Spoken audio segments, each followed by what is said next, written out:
This section explores the extraordinary attention to detail, creative paranoia, and artistic discipline that defined Stanley Kubrick's approach to 2001, A Space Odyssey. From corporate realism and symbolic costume design to destroyed models, unseen aliens, real danger on set, and the removal of narration, these moments reveal how Kubrick protected his vision at any cost and reshaped the future of cinema. However, Kubrick made one crucial stipulation: logos could never appear near any of Howell's malfunctions or aggressive behavior, because he wanted complete realism without implying that a real corporation had created a dangerous artificial intelligence. This careful balance shows how thoughtfully Kubrick managed authenticity without creating legal problems, as he achieved perfect verisimilitude while protecting both his artistic vision and IBM's corporate reputation, demonstrating how even commercial relationships required artistic integrity in his work. Number 19, the color code of the spacesuits, reveals that the striking red, yellow, and blue spacesuits weren't just visually dramatic but carried multiple layers of symbolic and technical meaning, reflecting the three primary colors of early color television technology and making them pop brilliantly on screen. Each color also carried psychological undertones that enhanced character development. Red suggested danger and urgency, yellow represented caution and alertness, while blue conveyed calm professionalism and reliability. Even costume design served Kubrick's deeper artistic vision, as every visual element down to the specific hues of protective gear was calculated to reinforce the film's themes and emotional landscape, proving that nothing in his universe was arbitrary and even the most functional elements carried meaning. Number 20, The Models That Vanished by Design, describes how after filming concluded Kubrick made a shocking decision and ordered the destruction of nearly all spacecraft models and major props, including the Discovery model, which alone measured 54 feet in length and represented months of intricate craftsmanship that would be priceless today. His reasoning was protective, as he feared other productions might reuse these masterpieces in cheap knockoff films, diluting the uniqueness of his vision, and rather than risk that degradation he chose complete elimination. These models were smashed, burned, or simply discarded as trash, while master craftsmen watched their detailed work destroyed to preserve artistic integrity, a ruthless decision that demonstrated how seriously Kubrick guarded his creative legacy even at the cost of destroying irreplaceable cinematic artifacts. Number 21 explains how Kubrick wanted to copyright Aliens, as the director's paranoia about protecting his vision reached extraordinary lengths when he consulted lawyers about legally copyrighting the concept of extraterrestrial life. Kubrick worried that another filmmaker might beat him to theaters with their own alien portrayal, potentially undermining his film's impact and originality, and he even went so far as to contact NASA scientists requesting they notify him immediately if alien life was discovered before 2001's premiere. This wasn't just professional concern but obsessive fear that reality itself might spoil his artistic creation. And the irony is that Kubrick ultimately chose never to show aliens directly, keeping them mysterious and abstract. His legal paranoia about protecting something he never planned to reveal shows the incredible lengths he went to guard every aspect of his creative process, where even hypothetical competition from other directors or the universe itself was considered a threat to his artistic control. Number 22, the hair-raising leopard scene,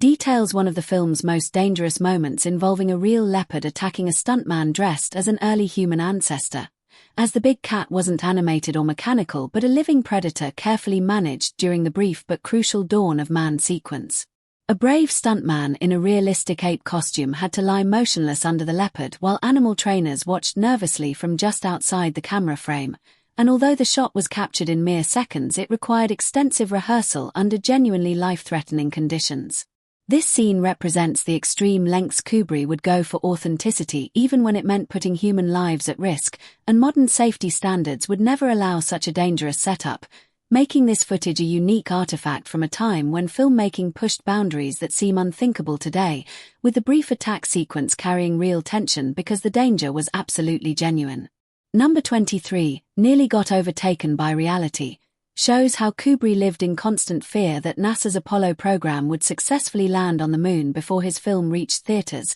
potentially making 2001 look outdated overnight. He pushed his special effects team relentlessly to ensure their lunar sequences would rival any real footage that might emerge, as they were essentially racing against one of humanity's greatest achievements, and every crater, every shadow, every detail of lunar movement had to be perfect enough to compete with actual space exploration documentation. The ultimate irony came when Neil Armstrong did land on the moon in 1969, and instead of making Kubrick's work obsolete, the real footage was so similar to his vision that conspiracy theorists accused him of secretly filming the moon landing for the government, a wild theory that proved just how convincing his space sequences were because they looked more real than reality itself and created a legend that persists decades later. Number 24, The Ending You'll Never See, explains how early script drafts included elaborate alien civilizations complete with crystalline cities and exotic architecture, and Kubrick even began constructing sets for these otherworldly locations,